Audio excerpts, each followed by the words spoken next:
మాయతకర్ణపాశం శ్రీవత్సలక్షణముదారగభీరనాభిం పశ్యేపదేవ శరదశతమీదృశం త్వాం.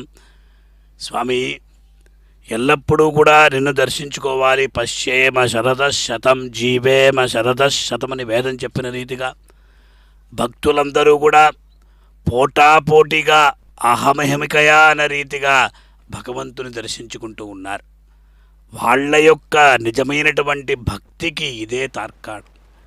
తెల్లవారి నుండి ఆ చలిలో వాళ్ళందరూ కూడా అక్కడ కూర్చొని భగవంతుని సేవ కొరకు కాచుకొని ఉన్నారు కదా. ఇదే నిజమైనటువంటి భక్తి కదా. అటువంటి ఆ స్వామి ఈనాడు చిన్న శేష వాహనంలో అలా మాడవీధులలో ఊరేగుతూ గజరాజులు ముందుకు నడవగా కోలాటాలంతా కూడా ఆ భగవంతుని ఎదుట ఆ కైంకర్యాలు చేస్తూ ఉండగా శ్రీయప్పతి అయినటువంటి శ్రీమన్నారాయణ స్వరూపుడైనటువంటి మలయప్ప సర్వాలంకార భూషితుడై తిరుమాడ వీరులో ఊరేగుతూ భక్తుల్ని అనుగ్రహిస్తూ ఉన్నాడు.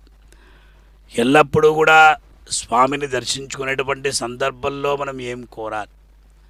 ఆ కర్పూర నీరాజనాల్ని ఎప్పుడైతే స్వామి అందుకుంటాడో సమస్తమైనటువంటి దృష్టి దోషాలంతా కూడా పోగొట్టబడతాయి. అందుకే పరమపదనాథుడికి పల్లాండు పాడిన వారు పెరియాళ్వారు. వారు ప్రజల యొక్క దృష్టి, ఆహా స్వామి ఎంత బాగున్నాడు, ఆహా ఎంత చక్కటి కిరీటాన్ని ధరించి ఉన్నాడు, ఆహా స్వామివారి యొక్క తిరుముఖ మండలం ఎంతో అందంగా ఉన్నదే అని వాళ్ళు అలా ప్రశంసిస్తూ ఉంటే నిజమైనటువంటి భక్తి గలవాళ్ళు, ఆ ప్రేమ వశంగతులైనటువంటి వాళ్ళు, అయ్యో మా స్వామికి దృష్టి దోషం తగలకూడదు అని వాళ్ళు ప్రార్థిస్తూ ఉంటారన్నమాట. అలా ఈ ప్రకారంగా ఆ మహద్వార హారతిని స్వీకరించి అలా మెల్లమెల్లగా స్వామి ఊరేగుతూ ఉన్నాడు.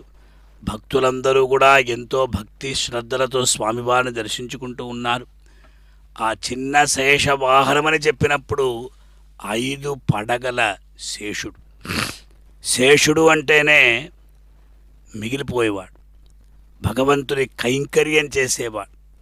తయా సహాసీనం అనంతభోగిని ప్రకృష్ట విజ్ఞాన బలైకధామని అని యామునాచార్యుల వారు చెప్పిన రీతిగా భగవంతుడు ఎల్లప్పుడూ కూడా ఆ శేషుడి మీద పవ్వళించి ఉంటాడు.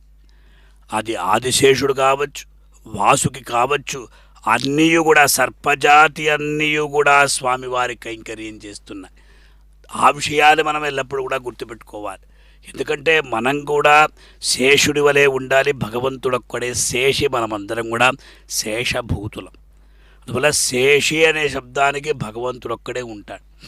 మనమందరం కూడా శేషులం కనుక శేషి సంబంధాన్ని తెలియజేసేటువంటి ఆ చిన్న శేష వాహన అంతరార్థాన్ని మనమందరం కూడా మన యొక్క హృదయంలో నిలుపుకొని స్వామివారిని దర్శించుకోవాలి. నాహం వసామి వైకుంఠే నా యోగి హృదయేపివా మద్భక్తాః యత్ర గాయంతి తత్ర తిష్ఠాపి నారద అని చెప్పిన రీతిగా భగవంతుడు ఎక్కడ ఉంటాడు ఈనాడు? శ్రీవైకుంఠంలో లేదు. నాహం వసామి వైకుంఠే నా యోగి హృదయేపివా, యోగుల యొక్క హృదయంలో కూడా నేను లేను. ఎక్కడ ఉన్నానంటే ఆదివరాహ క్షేత్రంలో అంగరంగ వైభవంగా జరుగుతున్నటువంటి ఆ మలయప్ప స్వామివారి యొక్క దివ్య వాహన సేవలో నేనున్నానన్నాడు. ఇదేమిటి విచిత్రం! భగవంతుడు ఇలా ఉంటాడా అంటే భక్తులు ఎక్కడైతే ఉంటాడో భగవంతుడు అక్కడ ఉంటాడు. అతడు భక్త పరాధీనుడు, భక్త వత్సలుడు, భక్త రక్షకుడు అతనే కనుక అటువంటి ఆ స్వామి నాహం వసామి వైకుంఠే నా యోగి హృదయేపివా మద్భక్తాః యత్ర గాయంతి, ఎక్కడైతే నా భక్తుల అందరూ ఐకకంఠ్యంతో నన్ను కీర్తిస్తూ ఉంటారు.